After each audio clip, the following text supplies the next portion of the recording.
નમસ્કાર મારા વહાલા વિદ્યાર્થી મિત્રો, આજે વાત કરીશું ધોરણ 10 વિષય ગુજરાતી પેપર નંબર 5ના વિભાગ એનું મિત્રો સંપૂર્ણ સોલ્યુશન સમજૂતી સાથે મેળવીશું। એ પહેલા ચેનલની અંદર પ્રથમ વખત આવ્યા છો અને મિત્રો જો ગાલા અસાઇનમેન્ટનું સંપૂર્ણ સોલ્યુશન મેળવવા માંગો છો તો ચેનલને ખાસ સબસ્ક્રાઇબ કરી દેવા માટે વિદ્યાર્થી મિત્રો તમને વિનંતી છે। તો વિદ્યાર્થી મિત્રો પેપર 5 વિભાગ એ પ્રશ્ન નંબર 1 નીચેના જોડકા યોગ્ય રીતે જોડીને તમારે ફરીથી લખવાના રહેશે। વિદ્યાર્થી મિત્રો બધા જ સોલ્યુશન મેળવવા માટે ચેનલનું સબસ્ક્રાઇબનું બટન દબાવવાનું ભૂલશો નહીં। અહીં આપણને પાત્ર અને ગદ્ય કૃતિ આપેલા છે મિત્રો, તો આવી રીતે આપણે જોડીશું। નંદા છે તો એ રેસનો ઘોડો છે, તેમાં આવતું પાત્ર છે। વિશાખામાં આવશે મિત્રો અ જન્મોત્સવ, બબલી 3માં આવશે બ ગતિભંગ અને શંકરદામાં આવશે ક ભૂખતી ભૂંડી ભીખ। આવી રીતે મિત્રો આપણે જોડવાના છે। નીચે આપેલા વિકલ્પમાંથી યોગ્ય વિકલ્પ પસંદ કરી અને ખાલી જગ્યા પૂરવાની છે। નાની બહેને તેમના પતિ પાસે ભેટમાં ખાલી જગ્યા અંકિતનું ખાલી જગ્યા માંગ્યું હતું। તો મિત્રો નીના બહેને તેમના પતિ પાસે ભેટમાં અંકિતનું શૈશવ જે છે તે શૈશવ પાછું માંગ્યું હતું। નરેને ખાલી જગ્યા તાલીમ મેળવી હતી, તો વન રક્ષકની મિત્રો તાલીમ જે છે તે નરેને મેળવી હતી। નંબર 7, કાળુ અને રાજુ ભૂંડામાં ભૂંડી બાબત ખાલી જગ્યા કહે છે। તો કાળુ અને રાજુ ભૂંડામાં ભૂંડી જો કોઈ બાબત હોય તો એ મિત્રો ભૂખને કહે છે।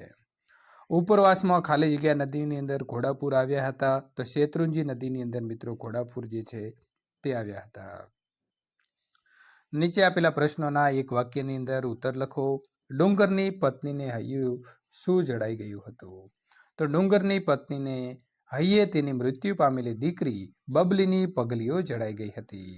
નંબર 10, સંદર્ભ પુસ્તક માનવીની ભવાઈમાંથી કઈ કૃતિ તમારા અભ્યાસક્રમની અંદર સમાવેશ પામી છે? તો સંદર્ભ પુસ્તક માનવીની ભવાઈમાંથી અમારા અભ્યાસક્રમની અંદર ભૂખથી ભૂંડી ભીખ જે પાઠ છે તેનો મિત્રો સમાવેશ થાય છે। નીચે આપેલા પ્રશ્નોના 3-4 વાક્યની અંદર ઉત્તર લખો। ગમે તે 2 પ્રશ્નોના જવાબ તમારે આપવાના રહેશે। લેખક ગુણવંત શાહના મતે ડોક્ટર પાસે ક્યારે જવું જોઈએ? તો ગુણવંત શાહના મતે વ્યક્તિએ કોઈ પણ ફરિયાદ મિત્રો કરી દેજો, અહીં ફરિયાદ ન હોય ત્યારે સૂચનો માંગવા જોઈએ અને નિયમિતપણે લોહી, કાર્ડિયોગ્રામ વગેરેની તપાસ કરાવવી જોઈએ।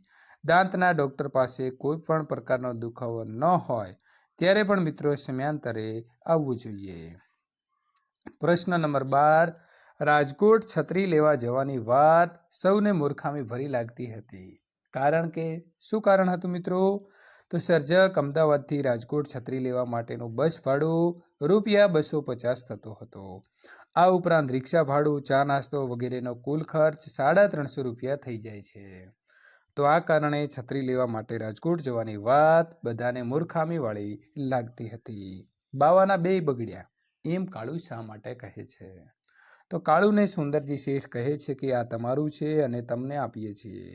ઈશ્વર પાસે આપણે સૌ લાચાર છીએ।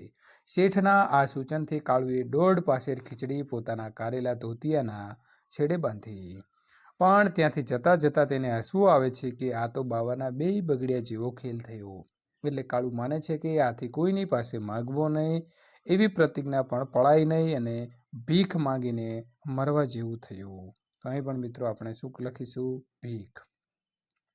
નીચે આપેલા પ્રશ્નોના 10-12 વાક્યની અંદર મુદ્દાસર જવાબ લખવાના રહેશે।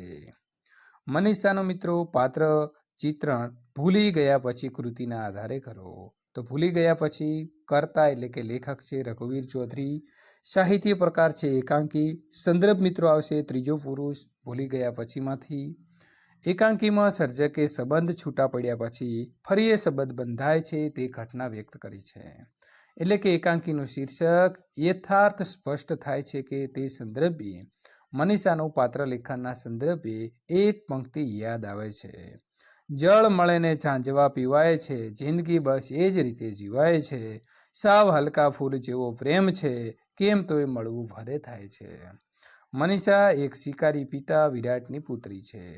મનીષા નરેનના પ્રેમમાં છે, પણ તેના પિતા મનીષાની ક્ષમતા પ્રમાણે ન હોવાથી તેમને મંજૂરી મળી નહીં અને તેઓ બંને લગ્ન કરી શક્યા નહીં। જો કે તેમનો પ્રેમ જળવાઈ રહ્યો। એક વખત આબુ પર્વત ઉપર પર્વતારોહણ કરવા ગયા ત્યારે મનીષાએ એક સુરતી કુટુંબને રીંછના પંજામાંથી મિત્રો છોડાવ્યું. એક નાજુક અને નમણી કન્યા ખડતલ અને નિર્ભય ન થઈ શકે એ વિષય ઉપર મનીષાએ એક દિવસ ભાષણ આપેલું અને એની વિગત છાપામાં એના ફોટા સાથે છપાઈ હતી. આ હકીકતથી અજાણ નરેનને તેની ખબર પડી ત્યારે તેણે તો સાહસમાં મારાથી પણ આગળ નીકળી ગઈ. નિર્ભય થતાં જ તું પ્રેમ સ્વરૂપ બની ગઈ, આત્મ સ્વરૂપ બની ગઈ. ત્યારબાદ મિત્રો વાત કરીશું પ્રશ્ન નંબર 15. ચોપડાની ઇન્દ્રજાળ કૃતિના આધારે જીવલાનું પાત્ર લેખન કરો. વિદ્યાર્થી મિત્રો, પાત્ર લેખન તમે તમારા શબ્દોની અંદર પણ કરી શકો છો. કે જીવલાએ ખેતર વેચાતું લેવા લેખકના પિતા પાસેથી 300 રૂપિયા વ્યાજે લીધા. અભણ જીવલો ચોપડાની ઇન્દ્રજાળ સમજતો ન હતો અને તેને વિશ્વાસ હતો કે સાહુકારનો ચોપડો જૂઠું થોડું વાંચે. તે પ્રામાણિક હતો, તે દાનતનો પણ શુદ્ધ હતો. ગમે તેવા માઠા વર્ષો ગયા હોય અને પાક સારો ઉતર્યો ન હોય તો પણ સાહુકારના છોકરાને આપદા ન પડવી જોઈએ, એટલે જેટલા પૈસા મળે તેટલા ચૂકવતો. આ ઉપરાંત દર વર્ષે લાકડા, કઠોળ, ગોળ, કેરી, શાકભાજી, બોર, જાંબુ, શેરડી વગેરે સાહુકારને ત્યાં આપી આવતો. જીવલો આર્થિક દ્રષ્ટિએ તદ્દન નિર્બળ થઈ ગયો હતો. એમાં તેની પત્નીના મૃત્યુ પછી તેનું 12મું કરવા બીજા સાહુકાર પાસેથી કરજ લીધેલું. લેખક તેને ત્યાં ઉઘરાણું કરવા જતા તો તેને ઋતુના ફળ, ચણાનો ઓળો, શેરડી, બોર, કેરી વગેરે ખાવા આપતો અને સાથે ઘેર લઈ જવા પણ બાંધી આપતો. લેખક ભાતું લીધા વિના આવ્યા હોય તો તેમને ભાવતો શીરો જમાડતો, એમને ભૂખ્યા જવા ન દેતો. ગરીબાઈ એટલી કે લેખકના વાલોળને રીંગણા બાંધી આપવા માટે તેની પાસે એકાદ થેલી પણ ન હતી. જુવાનીમાં પણ જીવલો તદ્દન કૃશ થઈ ગયો હતો. તેના પુત્રની અર્ધનગ્ન દશા દરિદ્રાને શરમાવે તેવી હતી. જીવલો સાહુકારનો જન્મનો ઋણી હતો. લેણદારના પૈસા દૂધે ધોઈને આપવા માટે જીવલો રાત દિવસ કાળી મજૂરી કરતો, તો પણ તેના છોકરા ભૂખી મરતા અને જીવલાની શુદ્ધ દાનત, પ્રામાણિકતા અને તેના કુટુંબની અત્યંત કરુણ દશા જોઈને લેખક તેને ચોપડાની ઇન્દ્રજાળમાંથી મુક્ત કરે છે. પ્રશ્ન નંબર મિત્રો 16. ગાંધીજીનો શ્રીમદ સાથેનો આધ્યાત્મિક સંબંધ જે હતો એ તમારે સમજાવવાનો રહેશે. મિત્રો, ગાંધીજીનો શ્રીમદ સાથેનો આધ્યાત્મિક સંબંધ ઊંડો હતો. શ્રીમદની સ્મરણ શક્તિ, બહોળું શાસ્ત્ર જ્ઞાન અને શુદ્ધ ચરિત્રથી ગાંધીજી એવા પ્રભાવિત થયા હતા કે તેઓ તેમના અનુરાગી બની ગયા. ગાંધીજીએ સ્વીકાર્યું હતું કે તેમણે સૌથી વધારે શ્રીમદના જીવનમાંથી ગ્રહણ કર્યું છે. ગાંધીજીને આધ્યાત્મ અને ધર્મ સંબંધી કોઈ મૂંઝવણ હોય તો તેઓ તેમની પાસે રજૂ કરતા, તેમને પ્રશ્નો પણ પૂછતા અને આ બાબતમાં ગાંધીજીને શ્રીમદ પાસેથી યોગ્ય સમાધાન અને માર્ગદર્શન પણ પ્રાપ્ત થતું. શ્રીમદના શ્રી આત્મસિદ્ધિ શાસ્ત્રનું અંગ્રેજીમાં ભાષાંતર પણ તેમણે કર્યું છે. શ્રીમદ લિખિત કાવ્ય અપૂર્વ અવસર એવો ક્યારે આવશે આશ્રમ ભજનાવલીમાં સ્થાન પામ્યું છે. આ દ્રષ્ટિએ જોતા એમ કહી શકાય કે ગાંધીજીનો શ્રીમદ સાથેનો આધ્યાત્મિક સંબંધ ઊંડો તો હતો જ, પણ બંને એકબીજા સાથે અંતરંગથી પણ જોડાયેલા હતા.